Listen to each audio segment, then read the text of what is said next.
What is up, you homunculi? We're back with Ring of Honor 2004, episode 7. Keep up with this, it's getting too many for my tiny baby brain to handle. But we're here with Reborn Stage 2 in the month of April. We're at Wildwoods Convention Center in front of 5,154 people. Start off the pre-show, we got Don Juan and the Outcast Killers taking on Slugger and the Spanish announce team. In a pre-show bout that had subpar wrestling and little heat, Slugger and the Spanish announce team defeat Don Juan and the Outcast Killaz in 8:07 when Slugger defeated Oman Tortuga by pinfall with a body bag. Jose was head and shoulders above everybody else, like always. Ooh, Joel suffered a damaged elbow. That's not good. Much else to say about that, except for Jose is really pulling ahead of his brother. Uncanny. I don't understand how you can do that. But anyway, 4060. The next one, I know Chris, aka Gabe, I know. Next up in the next pre-show bout, we have Jack Evans taking on Tony DeVito. Decent wrestling, not much heat. Jack Evans defeats him in 7:36 by pinfall with a corkscrew moonsault. You know, I'm gonna slightly give Jack Evans a push. Let's see what he can do if he can get over 50 D plus. He's improving in performance skills, so that's a nice sign. Next up, we got Homicide taking on Deranged, and I think the last pre-show match. Homicide defeats Deranged in 7:50 by pinfall with a cop killer. Very poor for some reason. Homicide 45-36 from Deranged, 43 overall, no improvements. So to start off the show, we have Gary Michael Capetta, the ring announcer. He announces that tonight there will be a three-way elimination match in the main event. Dustin Rhodes taking on Samoa Joe, taking on Bryan Danielson, the champion. And then that's it. He looked lost out there. I don't know how. That's what he does. The storyline progresses. 61C. Next up, we got Jay Lethal taking on former stablemate Izzy. And about that had decent wrestling but little heat. Jay Lethal defeats Izzy in 7:03 by pinfall with a lethal driver. They have great chemistry and it showed in their performances.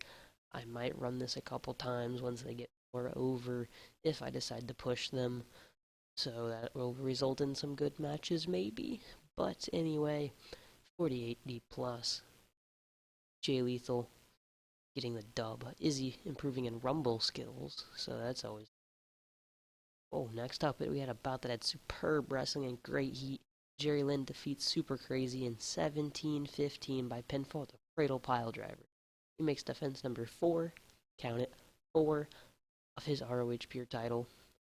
He's not suited to his gimmick, of course. 79-84, 75B minus all. Pretty good. One of our best matches so far. Next up, we have an angle featuring Samoa Joe. He's gotten a promo in the ring. He's yelling. He's like, Dustin, if you ever get in my way again, you're not getting up, or something like that. I don't know how they cut a Samoa Joe promo. I don't care. But 65C, you get the gist of it. A heel promo. Even though we don't use heels and faces. Yes, we do. Trent Acid taking on Matt Striker in the next one. We have a bout that had subpar wrestling but little heat. Trent Acid defeats him in 9:56 with a Yakuza kick. 28 from Trent Acid. He's probably high meth, so I'm probably going to have to fire him. Matt Striker, 40. Why I put Trent Acid over him? I know he's going to be ready. I'm going to have to fire him.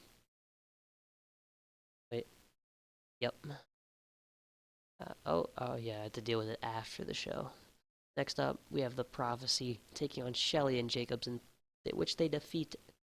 Hold on, kind of messed it up. The Prophecy taking on Shelley and Jacobs. The Prophecy gets the win in 13:03 when Christopher Daniels defeats Shelley with a BME. He carried the match. Not much else to say. You're not suited to his gimmick. 64C on to the next one, which is an angle featuring the Second City Saints and the Briscoe brothers. You know, we're assuming, even though they didn't, that Ring of Honor has like a tiny Titantron looking thing to show stuff like this on, which they didn't at this time, but for the sake of this, we say they will. The Second City Saints, they're showing behind the arena just bullshit and talking about how bad they beat the Briscoe brothers and shit like that. When the Briscoe brothers blindside them, they start beating them down, and then they kidnap them. I'm just gonna say it bluntly. They kidnap them. They put hoods over them, and they drag them to a van, and they drive away. One thing to note is though, Ace Steel wasn't with them, so that leaves him to find his friends. Jay Briscoe's not suited to his gimmick, blah blah blah, same old, same old. 62C. Next up, we have Chris Sabin taking on HC Lock in about that decent wrestling, but not much heat. Sabin defeats HC Lock in 12:27 by pinfall with a missile dropkick. Sabin had a 51:32 from HC Lock. Another person who's not suited to their gimmick. I don't know what to say about that, but I don't feel like changing them because I can't remember by the time I get out of this who, no improvements, 48D plus. Next up, we have Nigel McGuinness taking on Just Incredible, who loses to Nigel in about that a decent wrestling, but not much heat. Nigel just pinned him. It doesn't say what kind of move. Assume it was something cool. Nigel's pretty cool himself. Imagine it might have been like a freaking double 450 to the outside from the rooftop of the arena. That sounds like something to do, right? Well, we'll say that's what he did. Double 450 from the roof of the arena to the outside. 50 of performance from Nigel, 38 from Justin, no improvements, 47 overall. Next up, we have Xavier taking on Sanjay Dutt in a decent match. Xavier defeats Sanjay in 11:09 by pinfall with a 450 degrees of fear. 55 C minus, that's pretty good. Xavier only had a 42, Sanjay a 55.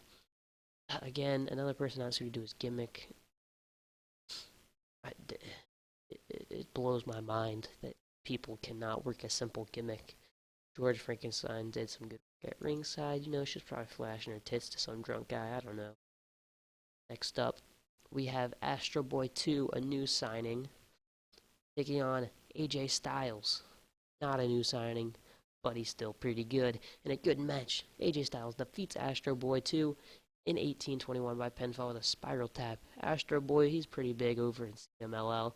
He's got like 45 overall overness in the American region, so I signed him. He's had the push of main eventer. I'm not sure how many people actually know of Astro Boy this time. I know I didn't now, maybe because I was 4 years old back then, but doesn't matter. Astro Boy only had a 59, 71 from AJ. Figured he had better skills. He has some pretty good technical skills. He has really good aerial skills. Maybe it's just that hasn't worked here a lot. I find that sometimes it may be the best worker, but it just takes a couple of matches company for them to find their footing, so to say. 67 C plus. AJ Styles is improving his performance skills. And in the main event, we have a superb match between Bryan Danielson, Samoa Joe, and Dustin Rhodes. When Bryan defeats Samoa and Dustin Rhodes, the order of elimination was Dustin Rhodes first, then Samoa Joe. He makes defense number 2 of his title. He carried the match in terms of performance. 58 from Samoa Joe, so that's not too great. 78 from him. No improvement. My bad.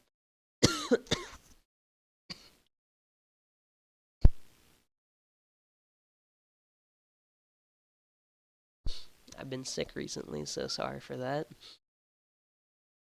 Anyway, Dustin Rhodes improves in performance skills, 74 B minus. One thing to note is I set it to where Bryan only won by quick roll up to kind of keep strong Samoa and Dustin. I didn't know how to set who got eliminated first, but that's fine. Samoa Joe was supposed to be the stronger of the two. So Bryan just narrowly keeps his title, and afterwards all three of them are just fucking brawling in the middle of the ring. I don't know why. They just start going ham on each other. Who doesn't love that? They just start fucking wailing on each other. Bryan's just a small guy kind of getting shit out of. But he holds his own eventually, and then he managed to escape without dying. Same with everybody else. Storyline continues. and that is 72 B minus for the show overall. Increased our popularity in 2 regions, so that's pretty good. We'll give Samoa Joe encouragement. We'll point him out as a compliment. And who else? Super Crazy. Super Crazy did really nice. Again, I'm sorry. Can't keep from coughing my lungs out. Super Crazy will be pointed as a good example. Speech was pleased, was happy, seemed pleased. So here we go. We have Jazz. You know, she's got, what is that? An eyebrow piercing. Got a weave, probably. I don't know. Racist. All right. We have some unread emails. Let's. Oh, ASW. All right. Joel. Yeah, we annoyed. Yeah. Rating 0.05. Oman Tortuga is too clumsy. I agree. Jacobs is turning into a good worker. Yes, he is. All decision is Trent Acid. That's right. We are going to fire his ass. Simmering tension. Get out of my get the fuck out of my face too. So that ends this episode. I hope you guys enjoyed it. I felt like there was something I needed to say at the end of this, but I cannot remember. So I'll see you guys in the next one.